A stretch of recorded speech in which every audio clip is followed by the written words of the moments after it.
என்னடா பாக்க கஞ்சா கை மாதிரி இருக்கீங்க? நாங்க கஞ்சா கை தான். நீ எந்த ஊர்ல இருந்து மஞ்சா கை? அத்தா போடாடி.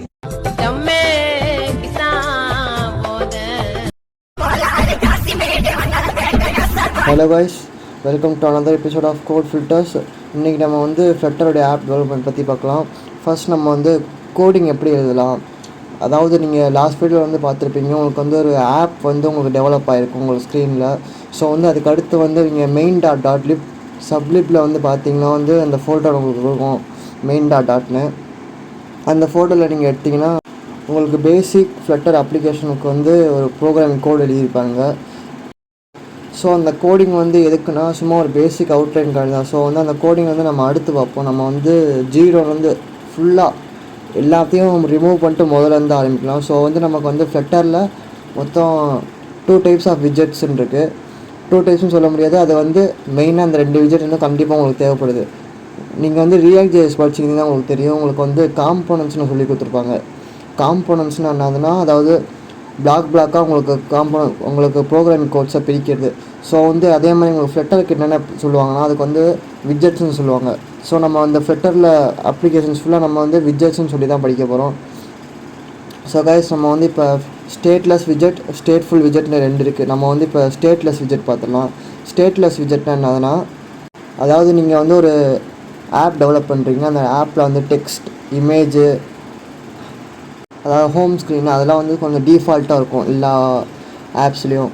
ஸோ வந்து அந்த டிஃபால்ட் ஆப்ஸில் நீங்கள்லாம் வந்து சேஞ்சஸே பண்ண மாட்டீங்க, ரேராக தான் இருக்கும். ஒன்ஸ் நீங்கள் வந்து உள்ளே போகிறதுக்கு சேஞ்சஸ் அமுக்கினோடனே உள்ளே போகிறதுக்கு வந்து ஒரு சேஞ்ச் நடக்கும். அதுக்கப்புறம் டோட்டலாக வெளியே வரப்போ இன்னொரு சேஞ்ச் நடக்கும். ஸோ வந்து மேக்ஸிமம் அதில் வந்து யாருமே யூஸே பண்ண மாட்டாங்க, சேஞ்சஸே பண்ண மாட்டாங்க. ஸோ வந்து அதை வந்து ஸ்டேட்லெஸ் விஜெட்டில் போடுவாங்க. நம்ம இன்றைக்கி என்ன பார்க்கலாம்னா ஸ்டேட்லெஸ் விஜெட்னா என்னென்னே பார்த்துடலாம். அதை கோடிங் எப்படி எழுதுறது அதோட பற்றி ஃபுல்லாக இப்போ பார்க்க ஆரம்பிச்சிடலாம். ஸோ வந்து இப்போ நான் வந்து ஃபுல்லாக அந்த கோடிங் ஃபுல்லாத்தையும் எரேஸ் பண்ணிட்டு நான் ஜீரோலேருந்து ஆரம்பிக்கிறேன். இப்போ உங்களோட மெயின் டாட் அதில் வந்து நீங்கள் வந்து ஃபுல்லாக எரேஸ் பண்ணுவீங்க. எரேஸ் பண்ணிவிட்டு இப்போ வந்து இம்போர்ட் பண்ணணும். ஃபஸ்ட்டு நீங்கள் வந்து ப்ளகின்ஸ் இன்ஸ்டால் பண்ணியிருப்பீங்களா, அதாவது முன்னாடி போன வீடியோவில் பார்த்தீங்கன்னா உங்களுக்கு தெரிஞ்சிருக்கும். ஃப்ளட்டரையும் டாட்டையும் நீங்கள் வந்து ப்ளகின்ஸை இம்போர்ட் பண்ணியிருப்பீங்க. ஸோ அந்த இம்போர்ட் பண்ண ப்ளகின்ஸையும் நீங்கள் வந்து இங்கே இம்போர்ட் பண்ணணும். ஸோ வந்து இம்போர்ட்னு போட்டு மெட்டீரியல்னு போடுங்க. உங்களுக்கு வந்து ஒரு ஃபஸ்ட்டு ஃபைல் பார்த்து வரும். அதை நீங்கள் தொட்டோடனே உங்களுக்கு இம்போர்ட் ஆயிரும், உங்களோட ஃப்ளட்டரும் டாட்டும் இம்போர்ட் ஆயிரும். ஸோ நீங்கள் அதை ஏன் பண்ணுறீங்கன்னா, நீங்கள் ஆண்ட்ராய்டு ஸ்டுடியோ தான் ஒர்க் பண்ணுறீங்க. ஆண்ட்ராய்டு ஸ்டுடியோ எதுக்கு பண்ணுவாங்கன்னா ஜாவா, அதாவது iOSனு அதுக்கு வேறு மாதிரி பண்ணுவாங்க. லாங்குவேஜஸ் நிறைய இது யூஸ் பண்ணுவாங்க. ஸோ வந்து நம்ம அப்படி பண்ண போகிறதில்ல, ஃப்ளட்டர் டாட் தான் யூஸ் பண்ண போகிறோம். ஸோ வந்து உங்களுக்கு தேவையான ஃப்ளட்டர் டாட்டை இம்போர்ட் பண்ணுவீங்க. செகண்ட் ஸ்டெப் இப்போ என்ன ஆகுதுன்னா, இப்போ கோடோட எக்ஸிக்யூஷனுக்காண்டி வரணும். கோடோட மெயின் ஃபங்க்ஷனை வந்து எப்படி ஸ்டார்ட் பண்ணுவாங்க, வாய்ட் மெயின் ஸ்டார்ட் பண்ணுவாங்க. அதில் வாய்ட் மெயின்னு போட்டு அதில் வந்து நீங்கள் open curly braces, close curly braces போட்டு அதில் வந்து நீங்கள் உள்ளே வந்து நம்ம வந்து ரன் ஆப்புன்ற ஒரு மெத்தடை இம்போர்ட் பண்ணால், அது எதுக்குன்னா உங்களுடைய ஆண்ட்ராய்டை உங்களுக்கு வந்து ரன் பண்ணுறதுக்கு அது யூஸ்ஃபுல்லாக இருக்கும் அந்த மெத்தடு. ஸோ ரன் ஆப்பை கொடுத்துட்டு உள்ளே வந்து நீங்கள் ஆப்புன்னே கொடுத்துருங்க, இல்லை மை ஆப்புன்னு கொடுத்துருக்கோங்க. உங்களுடைய அடுத்த கிளாஸ் நேம்னோ அதை கொடுத்துடணும். முன்னாடி சொன்ன மாதிரி தான் நீங்கள் பார்க்குற எல்லாமே உங்களுக்கு வந்து விஜெட்ஸ் தான் சொல்லுவாங்க இந்த லெட்டரில். அதாவது நீங்கள் டெக்ஸ்ட் பாக்ஸாக இருக்கலாம், பட்டன்ஸாக இருக்கலாம், கண்டெய்னர்ஸாக இருக்கலாம், பட்டன் ஃபீல்ட்ஸாக இருக்கலாம், எல்லாமே உங்களுக்கு வந்து விஜெட்ஸ்ன்னு தான் இதில் சொல்லுவாங்க. ஸோ வந்து அதை மறந்துடாதீங்க. ஸோ இப்போ நான் என்ன பண்ணிக்கிறேன்னா, அந்த மெத்தட்குள்ளே வந்து மை ஆப்புன்னு ஒன்று இன்சர்ட் பண்ணிக்கிறேன். அதாவது அதுதான் நம்மளோட கிளாஸ் நேம். அதாவது எப்படி சொல்லலாம்னா, அது ஒரு விஜெட்னே சொல்லிக்கலாம். நம்ம மை ஆப்புன்றது ஒரு விஜெட், அதான் கரெக்டான ஃபார்மேட். ஸோ வந்து இப்போ நம்ம அதை க்ரியேட் பண்ண போகிறோம். அந்த விஜெட்டை நம்ம க்ரியேட் பண்ண போகிறோம். நம்ம இப்போதைக்கு வந்து ரன் எக்ஸிக்யூஷன் தான் நம்ம எழுதியிருக்கோம். ஸோ வந்து இப்போ நம்ம என்ன இருக்கணும் அதில்க்குள்ளே நம்ம எழுத போகிறோம். ஸோ இப்போ கிளாஸ் மை ஆப், அதாவது நீங்கள் மேலே கொடுத்தா அப்படியே கீழே எழுதிடுங்க, மை ஆப் எக்ஸ்டென்ஸ் ஸ்டேட்லெஸ் விஜெட். ஸோ எழுதி முடிச்சதுக்கப்புறம் நீங்கள் பார்த்தீங்கன்னா உங்களுக்கு ஒரு எரர் காட்டும். மேலே ஒரு பல்பு, ரெட் கலர் பல்பு மாதிரி உங்களுக்கு தெரியும் உங்கள் லெஃப்ட் சைடில் பார்த்தீங்கன்னா. அது ஏன் இப்போ உங்களுக்கு காட்டுதுன்னா, அதாவது நீங்கள் வந்து ஓவர் ரைட் பண்ணேன்னு உங்களுக்கு காட்டுது. அதாவது நீங்கள் இப்போ ஃப்ளட்டரில் நீங்கள் எந்த ஸ்டேட்ஃபுல் விஜெட்னாலும் ஸ்டேட்லெஸ் விஜெட்னாலும் உங்களுக்கு ஓவர் ரைட் பண்ணி தான் ஆகணும். பில்ட் மெத்தட்னு ஒன்று இருக்குது ஸ்டேட்லெஸ் விஜெட்டில். அதாவது நீங்கள் உங்கள் ஆப்பில், அதாவது நீங்கள் ஸ்க்ரீனில் ஒரு ஆப் மாதிரி இருக்கும், அந்த ஆப்பில் வந்து நீங்கள் என்னென்ன பில்ட் பண்ண போகிறீங்க, அதாவது பட்டன் பில்ட் பண்ணுற போகிறீங்க, டெக்ஸ்ட்டாக இல்லை உங்களோட ஃபீல்ட்ஸ் தீம்ஸான்னு சொல்கிறதுக்காண்டி அதை வந்து பில்டு வந்து இம்போர்ட் பண்ணணும். அதாவது எப்படி சொல்லணும்னா இம்போர்ட் பண்ணுற மாதிரி தான். உங்களுக்கு வந்து ஸ்டேட்லெஸ் விஜெட்டுக்கு வந்து ஒரு தனி இதே இருக்கும். அதை நீங்கள் ஸ்டேட்லெஸ் விஜெட் கொடுத்து லெஃப்ட் பட்டன் அமைக்கினா உங்களுக்கு தனி கிளாஸ்க்குள்ளேயே போகும். அந்த கிளாஸ்க்குள்ளே பார்த்தீங்கன்னா உங்களுக்கு வந்து பில்டுன்னு ஒரு சப் கிளாஸ் இருக்கும். ஸோ அந்த கேரக்டரிஸ்டிக்ஸ்லாம் உங்களுக்கு வந்து நம்ம சப் கிளாஸ் அதாவது டிரைவ் கிளாஸில் வரணும்னா நீங்கள் ஓவர் ரைட் பண்ணி தான் ஆகணும். நீங்கள் ஓவர் ரைட் கான்செப்ட் படிச்சிங்கன்னா உங்களுக்கே தெரியும். பேரண்ட் கிளாஸில் இருக்கிறதெல்லாம் நீங்கள் சப் கிளாஸ் சைல்ட் கிளாஸில் கொண்டு வந்துக்கலாம். ஸோ அந்த மாதிரி தான் நீங்கள் வந்து அதாவது ஸ்டேட்லெஸ் விஜெட்டில் இருக்கிற பில்டுன்ற ஒரு மெத்தட் நீங்கள் வந்து பில்டுன்ற ஒரு ப்ராப்பர்ட்டிஸ் வந்து நீங்கள் இதில் இம்போர்ட் பண்ணிக்கலாம். ஸோ நீங்கள் இதை கொண்டு வந்ததுக்கப்புறம் உங்களுக்கு வந்து கடைசி ரிட்டன் நல்லன்னு காட்டும். ரிட்டன் நல்லனா அதாவது நீங்கள் அந்த ஆப்பில் என்னென்ன ரிட்டர்ன் பண்ண போகிறீங்க, அதாவது என்னென்ன ஸ்டிக்ஸு காட்ட போகிறீங்களா, தீம் காட்ட போகிறீங்களா, இல்லை பாடியில் வந்து ஏதாச்சும் கண்டென்ட் மேக் பண்ண போகிறீங்களான்னு வந்து ஒரு டிஸ்பிளே ஆகும். டிஸ்பிளே நீங்கள் தான் பண்ணணும். ஸோ வந்து அந்த ரிட்டனில் தான் நீங்கள் ஃபுல்லாமே எழுத போகிறீங்க. ஸோ நீங்கள் அந்த நல்லன்றதை ரிமூவ் பண்ணிட்டு மெட்டீரியல் ஆப்னு போடுங்க. அதாவது அந்த மெட்டீரியல் ஆப்னால் என்ன ஆகுதுன்னா உங்களுக்கு கூகுள்ஸில் வந்து ஒரு ஸ்டாண்டர்டான ஃபார்ம் கொடுத்துருப்பாங்க. iOSனால் இந்த மாதிரி தான் இருக்கணும், ஐகான்ஸ்லாம் இந்த மாதிரி தான் நீங்கள் ஃபார்மேட் பண்ணி ஆகணும். அதாவது நீங்கள் வந்து ஆண்ட்ராய்டு டெவலப் பண்ணுறீங்கன்னா நீங்கள் எந்த மாதிரி ஃபார்மேட்டில் தான் பண்ணி ஆகணும்.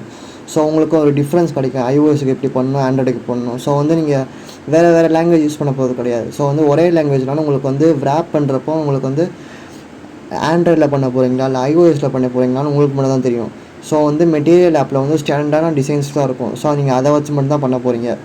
அதனால் வந்து நீங்கள் என்ன பண்ண போகிறீங்கன்னா மெட்டீரியல் ஆப்புன்ற ரிட்டன் மெட்டீரியல் ஆப்னு கொடுத்து அதில் தான் நீங்கள் எழுத போகிற ஃபுல்லுமே ரேப் பண்ணி வைக்க போகிறீங்க. அதாவது அந்த மெத்தட்குள்ளே நீங்கள் வைக்க போகிறீங்க. ஃபர்ஸ்ட் வந்து நம்ம ஹோம்ன்ற ஒரு ப்ராப்பர்ட்டியை பார்த்துக்கலாம். உங்களுக்கு டைட்டில் தீம்னு எக்ஸ்ட்ரா 2 ஃபஸ்ட்டு இருக்கும். நம்ம அதை வந்து கடைசி பார்த்துக்கலாம். நம்ம வந்து ஹோம் தான் அதில் மெயின். ஸோ வந்து ஹோம் ப்ராப்பர்ட்டி எழுதிக்கோங்க. அதில் வந்து ஒரு விஜெட், அந்த விஜெட்னா ஸ்கேஃபோல்டுனா இப்போ என்னென்னு பார்த்தீங்கன்னா உங்களுக்கு வந்து அந்த ஃப்ளோட்டிங் பட்டன்ஸ் ஆப் பார் நிறைய இது இருக்கும். ஸோ நீங்களாம் அதை எப்படி அக்சஸ் பண்ண போகிறீங்க, நீங்கள் அதை அக்சஸ் பண்ணுறதுக்காண்டி உங்களுக்கு ஒரு மெத்தட் மாதிரிக்கு விஜெட் மாதிரிக்கு. ஸோ அந்த விஜெட்டை நீங்கள் இம்போர்ட் பண்ணாமல் தான் உங்களுக்கு வந்து எல்லாமே யூஸ் பண்ண முடியும். ஸோ இதெல்லாம் ஒரு பேசிக்கான திங். நீங்கள் வந்து நம்ம டேரெக்டாக ப்ரோக்ராம்குள்ளே போனதுக்கப்புறம் நீங்கள் 4 லைன் 3 லைன் கோட் எழுதுறதுக்கப்புறம் வந்து உங்களுக்கு சொல்லி கொடுத்தோம்னா உங்களுக்கு புரியாது. முன்னாடியே சொல்லியிருந்தா வச்சு உங்களுக்கு ஓரளவு உங்களுக்கு ஒரு டிஃபால்ட்டான ஒரு நாலேஜ் கிடச்சிருக்கும். இதானான்னு. ஸோ வந்து நான் என்ன பண்ணுறேன்னா பேசிக்காக அதில் ஃபுல்லாக தியரி மாதிரி தான் போகிற மாதிரி இருக்கும். ஃபுல்லாக நான் அந்த ஸ்டேட்லெஸ் விஜெட் அந்த கோடிங்ஸை பற்றி ஃபுல்லாக எக்ஸ்பிளைன் பண்ணிவிட்டு அதுக்கடுத்து நம்ம ஸ்பீடாக போக ஆரம்பிச்சிடலாம். இப்போதைக்கு நமக்கு கொஞ்சம் ஸ்லோவாகவே போவோம். நான் இப்போ என்னென்னா ஸ்கேஃபோல்டுக்குள்ளே நீங்கள் ஹோம்ன்ற ஒரு ப்ராப்பர்ட்டி விஜெட் கொடுத்துக்கலாம். அதாவது நீங்கள் அந்த பாடிக்குள்ளே தான் ஹோம்னு உள்ளே இருக்கிற ப்ராப்பர்ட்டிஸ்குள்ளே இருக்கிற பாடி தான் உங்களுக்கு வந்து அந்த விஜெட்டே. நீங்கள் ஆக்சுவலாக நீங்கள் வந்து ஸ்க்ரீனை டிஸ்பிளே பண்ண போகிறது நீங்கள் அந்த பாடியில் தான் எழுத போகிறீங்க. உங்களுக்கு டெக்ஸ்ட்டாக இருக்கட்டும், பட்டன்ஸாக இருக்கட்டும், எதுவானாலும் இருக்கட்டும், உங்களுக்கு வந்து டேரெக்டாக ஸ்க்ரீனில் அப்ளை ஆக போகிறத நீங்கள் அந்த ஹோம் ப்ராப்பர்ட்டிஸ் அதாவது விஜெட்டில் எழுத போகிறீங்க. ஆக்சுவலி இப்போ நான் என்ன பண்ண போகிறேன்னா எனக்கு வந்து அந்த ஸ்க்ரீனில் வந்து சென்டராக எனக்கு ஒரு டெக்ஸ்ட் வேணும். அந்த டெக்ஸ்ட்டை எடுத்துகிட்டு எனக்கு ஒரு தனி டெக்ஸ்ட்டு வேணும். ஸோ வந்து நான் இப்போ என்ன பண்ண போகிறேன்னா பாடியில் வந்து சென்டர்ன்ற ஒரு ப்ராப்பர்ட்டிஸ் இருக்குது. அந்த ப்ராப்பர்ட்டிஸை உள்ளே கொண்டு வந்துட்டு அதில் வந்து நான் வந்து சென்டரில் வந்து சைல்டு நீங்கள் போட்டுக்கோங்க. சைல்டு போட்டதுக்கப்புறம் நீங்கள் டெக்ஸ்ட்டுன்னு அடிச்சிங்கன்னா உங்களுக்கு ஒரு தனி விஜெட் கிடைக்கும். அந்த விஜெட்டில் தான் நீங்கள் எழுத போகிறது வந்து உங்கள் ஸ்க்ரீனில் டிஸ்பிளே ஆக போகுது. நீங்கள் வந்து அதாவது என்னதுன்னா உங்களுக்கு உள்ளே இருக்கும். அதாவது நீங்கள் HTML படிச்சிங்கன்னா உங்களுக்கு தெரிஞ்சிருக்கும். டிவிஷனுக்குள்ளே இன்னொரு டிவிஷன் போடுவீங்க, அதுக்குள்ளே ஒரு கிளாஸ் நேம் கொடுப்பீங்க, அதுக்குள்ளே ஒரு ஐடி இருக்கும். ஸோ அந்த மாதிரி தான் உங்களுக்கு செக்ஷன்ஸ் டிவிஷனுக்குள்ளே செக்ஷன்ஸ் வச்சுக்கலாம், ஹெட் ஒன் வச்சுக்கலாம். அந்த மாதிரி தான் உங்களுக்கு ரேப் பண்ணுறப்போ உங்களுக்கு தனித்தனியாக ரேப் ஆகும். ஸோ உங்களுக்கு ஃபஸ்ட் டைம் புரியலைன்னா நீங்கள் ஃபஸ்ட்டு வந்து திரும்பி கூட வீடியோ பாருங்கள். உங்களுக்கு வந்து ஒரு பேசிக் நாலேஜ் கிடச்சதுக்கப்புறம் நீங்கள் அடுத்த வீடியோஸ் கூட வந்துக்கலாம். ஸோ இது தெரியலனா அதுக்கப்புறம் ஃபர்தராக மூவ் பண்ண முடியாது. நம்ம ஸ்லோவாகவே போவோம் இந்த வீடியோ. ஸோ நெக்ஸ்ட் இப்போ என்ன பார்த்தீங்கன்னா எனக்கு ஒரு டெக்ஸ்ட்டு வேணும் சென்டரில். இப்போ நான் வந்து என்ன பண்ணுறேன்னா ஃபர்ஸ்ட் ஃப்ளட்டர் அப்ளிகேஷன் அந்த இதில் எழுதிக்கிறேன் டெக்ஸ்ட்டில். அதாவது நீங்கள் அதாவது என்ன பண்ணியிருக்கீங்கன்னா விஜெட் ட்ரீயில் வந்து நீங்கள் எழுதிக்கிங்க. விஜெட் ட்ரீனா அதாவது ஒன்றும் இல்லை, நீங்கள் பார்க்குறது தான். உங்களுக்கு ஒரு பேரண்ட் இருக்கும், அதெல்லாம் வந்து சைல்டு இருக்கும். அதாவது உங்களுக்கு ஒரு பேரண்ட் ப்ராப்பர்ட்டி இருக்கும், அதுக்குள்ளே ஒரு சைல்டு ப்ராப்பர்ட்டி இருக்கும். இந்த மாதிரி டோட்டலாக 3 டைம்ஸ் நம்ம எழுதியிருப்போம். ஸோ உங்களுக்கு வந்து உள்ளுக்குள்ளே நீங்கள் எழுதுகிற மாதிரி தான் இருக்கும். அதாவது இந்த ஃபுல் கான்செப்டே தான். ஆப் டெவலப்னாலே இப்படி தான் இருக்கும். ஸோ வந்து நம்ம நெக்ஸ்ட்டு என்ன பார்ப்போம்னா இப்போதைக்கு இந்த வீடியோ முடிச்சுக்கலாம். இப்போ டியூரேஷன் அதிகமாக போகிற மாதிரி இருக்குது. ஸோ உங்களுக்கு புரியலைன்னா உங்களுக்கு ஃபஸ்ட்டு வந்து கூட பாருங்கள், உங்களுக்கு புரியும். விட்ஜெட்ஸ் தான் ஃபுல்லாகவே நம்ம யூஸ் பண்ணியிருப்போம் அதில். ஆக்சுவலி இப்போ நீங்கள் ரன் பண்ணி பார்த்தீங்கன்னா உங்களுக்கு இப்போ லோட் ஆகி வரும். பார்த்தீங்கன்னா உங்களுக்கு வந்து நம்ம டெக்ஸ்ட்டு கொடுத்து சென்டரில் வந்து நின்றோம். ஸோ உங்களுக்கு அவுட்புட்டை பாருங்கள், உங்களுக்கு ப்ரோக்ராமிங் கோடிங்கை பாருங்கள், உங்களுக்கே டிஃப்ரென்ஸ் புரியும். அதாவது இந்த மாதிரி எழுதுனால தான் இந்த மாதிரி வருது. ஸோ உங்களுக்கு ஒரு பேசிக் நாலேஜ் கிடச்சதுக்கப்புறம் நீங்கள் வந்து ஸ்டேட்ஃபுல் விஜெட்குள்ளே வரலாம். அப்போ தான் உங்களுக்கு வந்து அடுத்தடுத்த கான்செப்ட் புரிய ஆரம்பிக்கும். ஸோ இதோட நம்ம வீடியோ நீங்கள் முடிச்சுக்கலாம்.